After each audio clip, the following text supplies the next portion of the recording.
Assalamualaikum warahmatullahi wabarakatuh. Selamat pagi anak-anak. Jumpa lagi kita pembelajaran hari ini bersama Ibu Mira. Anak-anak Ibu bisa melihat gambar ilustrasi ini kan? Betapa indahnya ciptaan Allah yang Maha Kuasa, bukan? Betapa nyamannya mata kita memandang keindahan alam ini. Adakah anak-anak Ibu ingin menjaga keindahannya? Nah, pada pembelajaran kali ini, anak-anak Ibu kelas 6 akan belajar tema 2, kerukunan dalam perbedaan, pada subtema 3, bersatu kita teguh, di pembelajaran ketiga. Tujuan pembelajaran kita hari ini adalah 1. Membuat peta pikiran, yang kedua, membuat poster, yang ketiga, mencontohkan bentuk persatuan di rumah. Baiklah, kita mulai pembelajaran kita.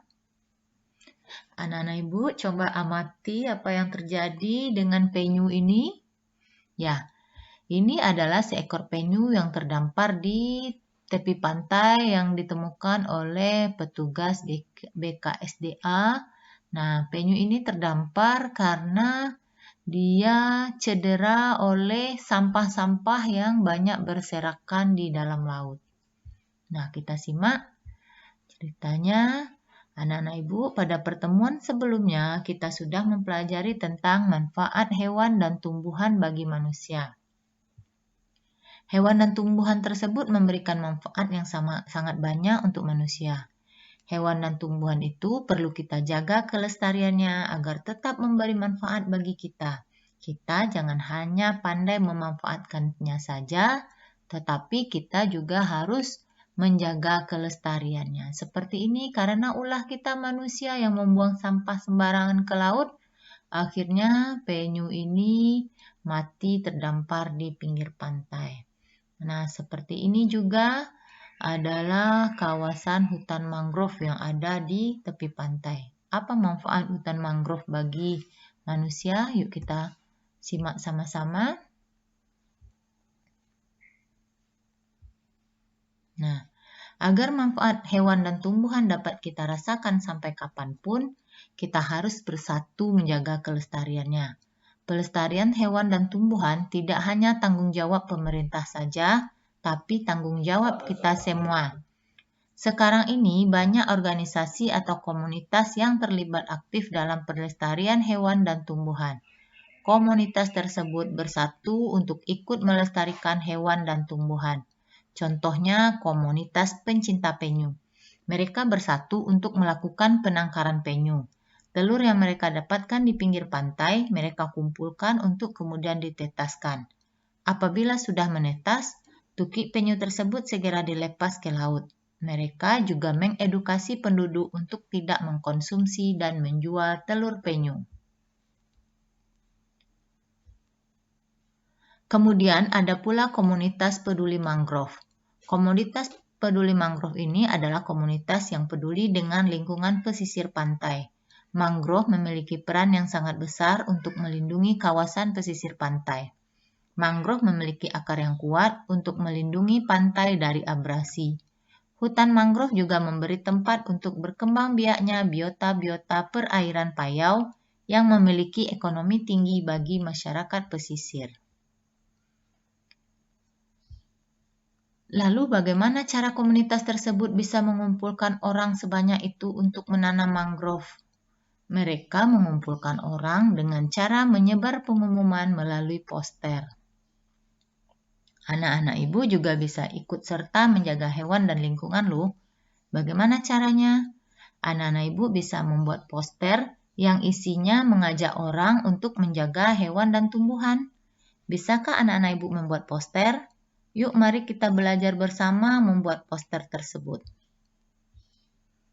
Contoh poster di sini. Nah, ini adalah sebuah contoh poster. Anak-anak Ibu perhatikan dan amati apa saja ciri-cirinya. Nah, ciri-ciri poster itu yang pertama adalah berisi gambar dan tulisan dengan tema tertentu. Nah, kalau kita lihat poster ini, dia bertemakan penanaman pohon. Nah, kemudian ciri-ciri yang kedua, tulisan pada poster hemat kata tapi padat makna. Nah, di sini contohnya hemat katanya adalah tangan hebat. Nah, maknanya yang banyak itu di mana padat maknanya itu? Tangan hebat itu berarti dia bisa melakukan apa saja. Seperti yang diwakili oleh gambar ini, dia bisa melindungi daerah perkotaan. Nah, bagaimana caranya? Dengan menanam pohon. Jadi itu dengan satu kata yang bertuliskan tangan hebat, tetapi maknanya banyak yang tersirat di sana. Kemudian kalimat dan gambar pada poster itu bersifat persuasif. Maksud persuasif itu adalah mengandung ajakan. Jadi poster itu kalimat dan gambarnya adalah mengandung ajakan orang untuk melakukan sesuatu. Nah, di sini ajakannya di sini adalah aksi tanam 1000 pohon pada hari Kamis 1 Desember 2016 dan mengajak orang untuk ikut melakukannya dengan membawa alat yaitu cangkul, sabit, dan sepatu boot. Kemudian yang ciri keempatnya adalah tata letak gambar pada poster sesuai dan proporsional. Ini tata letak gambarnya. Gambarnya sesuai dan proporsional. Tidak ada gambar. Kalau misalnya kita bikin gambar tangan yang mengangkat kotak ini kecil saja bagaimana? Tentu tidak proporsional.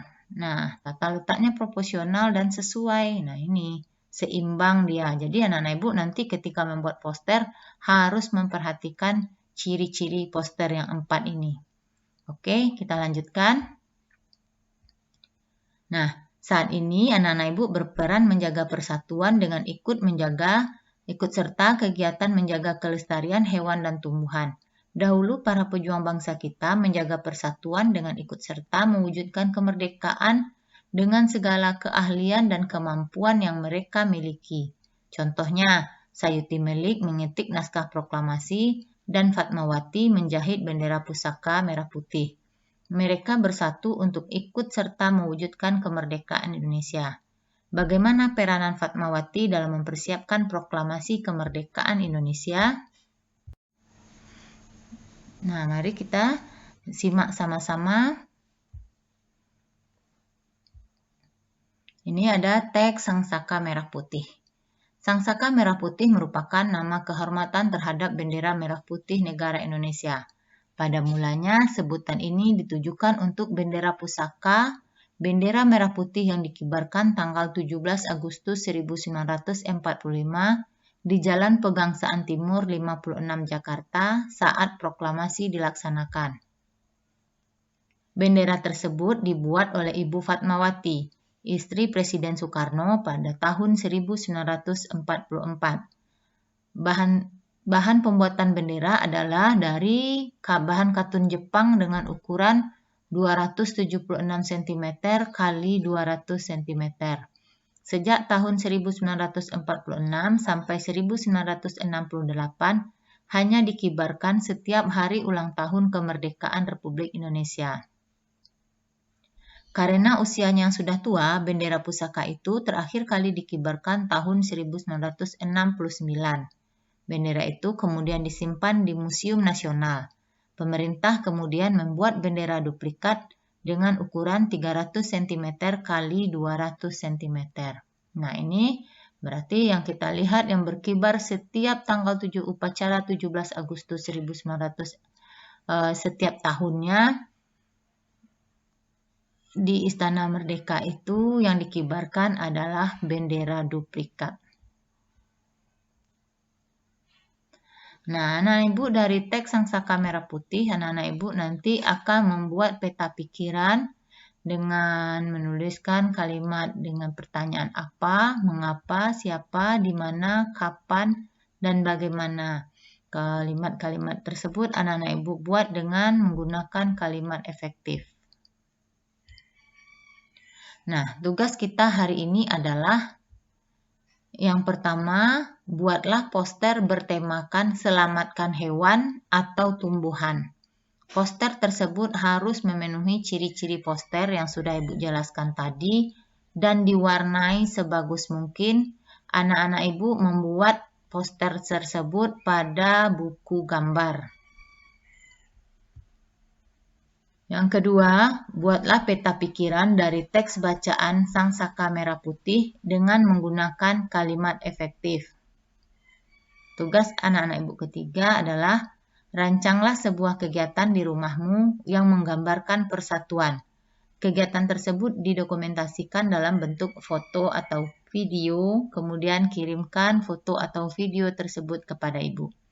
Nah, itulah pelajaran kita hari ini, anak-anak Ibu. Semoga apa yang kita pelajari hari ini bisa anak-anak Ibu pahami dan menambah pengetahuannya. Assalamualaikum warahmatullahi wabarakatuh.